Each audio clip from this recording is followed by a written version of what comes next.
Paps, pare, ito na yung ating unang pancit-batin patong sa triangle.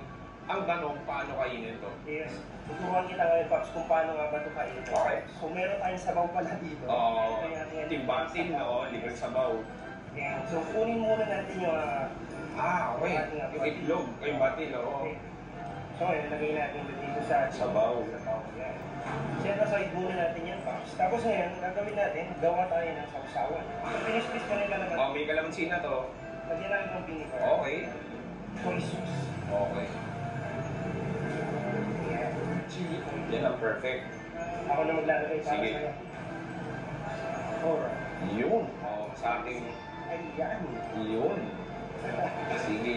Tapos pwede mo na kayong mix yan. Ito na yon yung moment of truth. So makikita mo, Pops, kompleto ang daming ingredients. May toge, may parang onion chives, may hotdog, yung cara beef natin, at yung generous amount ng Nikki noodles. At nahalo na yung sibuyas, tsaka toyo at suka natin. Look at this. Hindi nakakatawa, no? Kasi, di ba, ang kasabihan sa Pilipino, ang pansit ay pampahaba ng buhay. Yes. Pero itong batin patong parang baliktad, parang may reverse card. Yes. Kasi may karabi, may chicharon bulaklak, may chicharon, bukbak.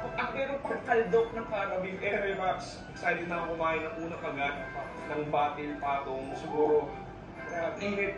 Ang sarap nito. Sige, cheers pare. Wow, pero grabe yung sarap. Ano siya no? Parang yung sauce niya, parang siya may kumapit na malapot na sauce na. Galing sa kaldo. May sticky na siya ng konti yung noodles